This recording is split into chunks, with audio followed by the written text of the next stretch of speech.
Talked about it a little bit in the pregame, the passing of the great Mike Lange. We talked for a moment about how I was fortunate enough as a young man to intern for the Penguins one year in the 2009 and 2010 season.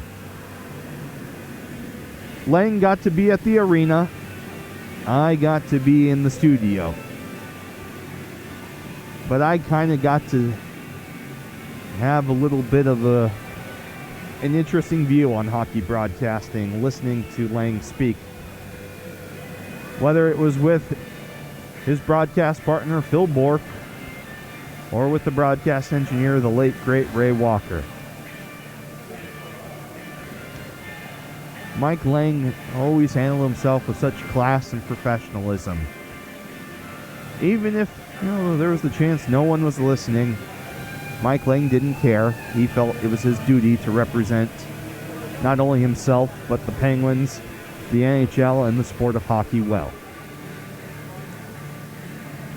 I took a lot of pride being a native Southern Californian, working on that broadcast as an unpaid intern,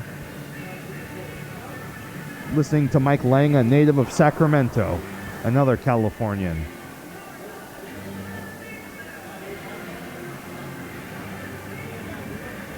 One of the really fun things I got to do was I was tasked with listening to, editing, and categorizing the old radio broadcasts. It's what we would now call podcasts. It was a new term at the time.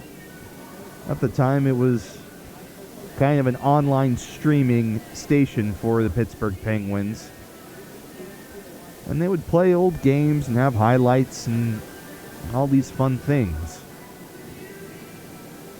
And me, sitting in an empty studio, still learning how to use Pro Tools, got to edit all these iconic moments that Mike Lange called. Whether it was Lord Stanley, give me the brandy, or sealing a game and him saying, ladies and gentlemen, Elvis has just left the building. Whether it was Yager sniping a shot home, Lemieux scoring a goal off of the face-off, or Sidney Crosby with a backhander in the slot, Mike Lange was never at a loss for words. I would watch the television broadcast at the same time as listening to Mike Lange. And it was like he had a sixth sense for when a goal was about to happen. Maybe 20, 15 seconds before, you would hear something in his cadence, his rhythm. He would sort of feel something in the game happening and would know that, well, there was going to be a good scoring chance coming up.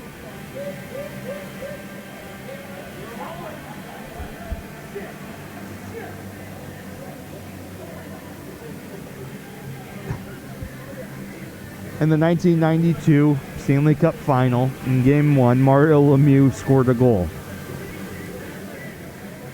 He yelled, he shoots and scores! Mario Lemieux gives the Penguins the lead 5-4, and you'd have to be here to believe it.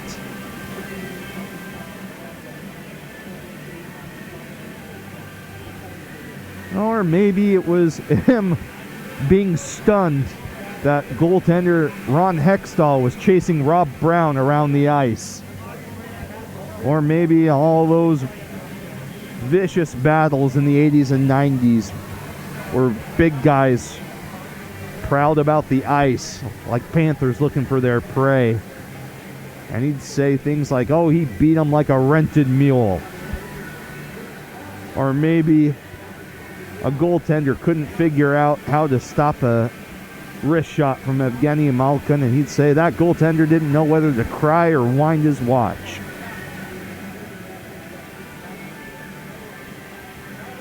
Mike Lange meant a lot to a lot of people in Pittsburgh, and throughout the hockey community.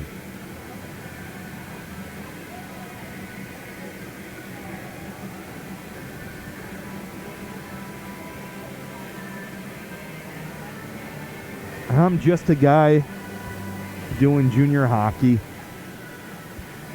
My hope somewhere, somehow, the Lange family can understand the impact that that man had on me and so many other people.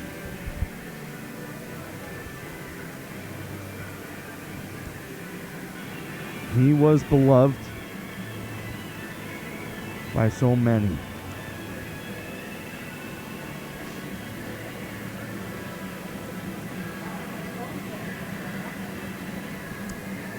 Real quick, we'll just check on some scores around the league. Bakersfield, they're making a game of it against Fresno. It's 6-3 in favor of the Monsters. But Clawton and Barella have scored in the third period. They have 6:10 remaining.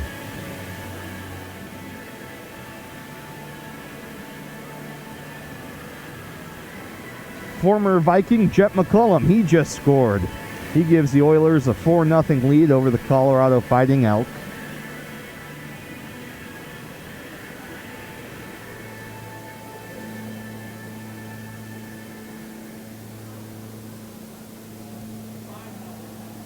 Chicago Cougars beat the Decatur Blaze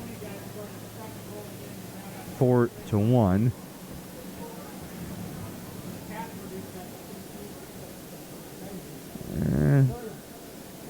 I was looking to see if Seattle or Lake Tahoe were playing today. They are not. Those two teams feature some former Bombers and Vikings themselves.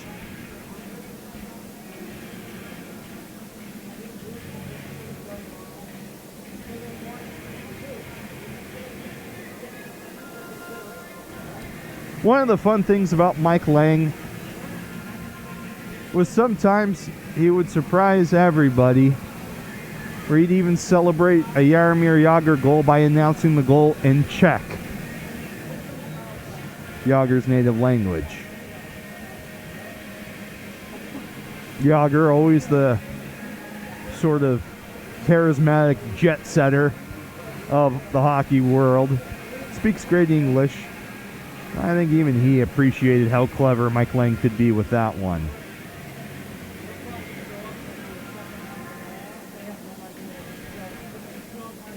Mike Lange graduated from Sacramento State. He had worked in minor league hockey with the San Diego Gulls, the first iteration of them, and the Phoenix Roadrunners of the Western Hockey League. He even did a year of soccer with the Washington Diplomats. He announced games first for the Penguins in 1974. He was away for a season, but came back in 1976. He was inducted into the Hockey Hall of Fame in 2001, being the recipient of the Foster Hewitt Memorial Award.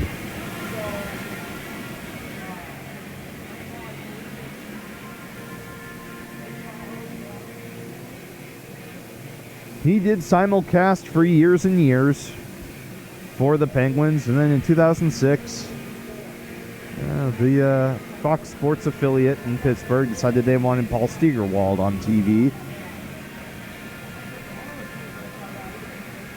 No offense to Mr. Steigerwald, but that will always go down as one of the most unpopular moves for hockey broadcasting decisions.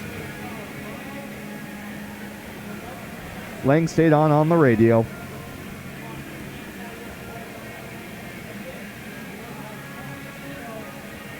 In 2021, Mike Lange announced he'd be retiring.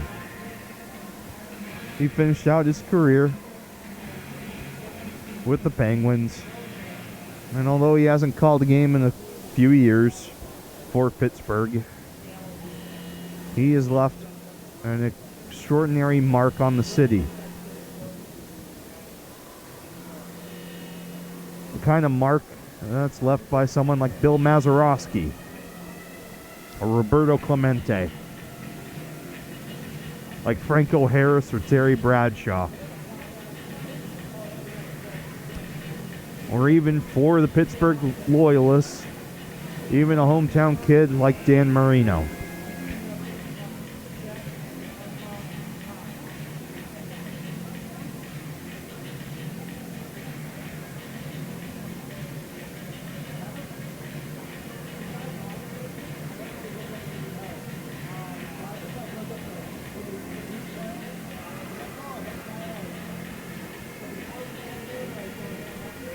The Langisms were always unique, always funny, always entirely their own thing. They're kind of like the things Harry Carey would say, but you kind of knew Harry Carey maybe wasn't fully aware of what he was speaking about. But Lange would say these things with such confidence and surety. You'd think, how long has he been working on that one-liner after a goal? Now, there was Myron Cope, Bob Prince, Lanny Frattari, Greg Brown. Pittsburgh had its wonderful, unique run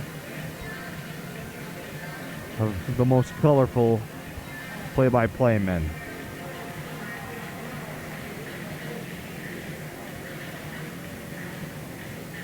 Quite frankly, in a world without Mike Lange, I don't know whether to cry or wind my watch.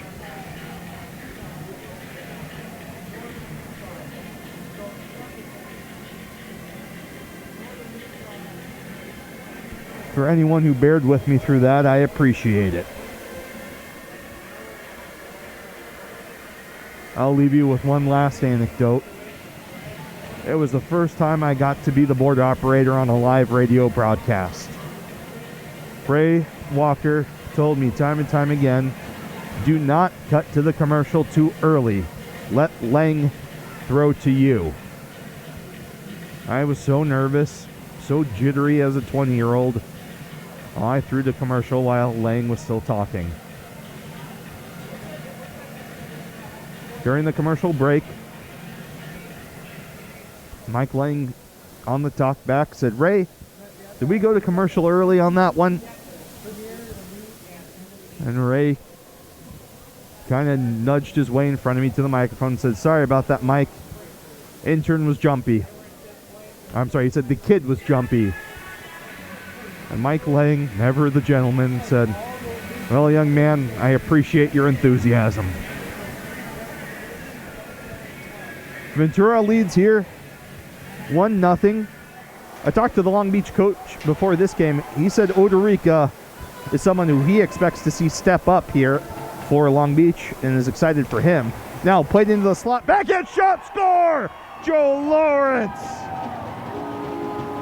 Scratch my back with a hacksaw! It's Joe Lawrence with the goal. Starts a breakout. He gives it to Mendez on the right wing into the attacking zone. Now, it's a breakaway for Calvin Ruggiero. Ruggiero shoots it. Score!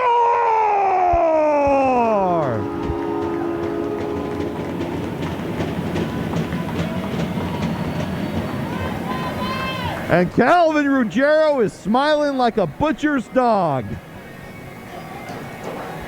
as that one came to him just as he came onto the ice, and he skates in on the breakaway and gets the goal. It's 2-0 Ventura, 18:09 remaining.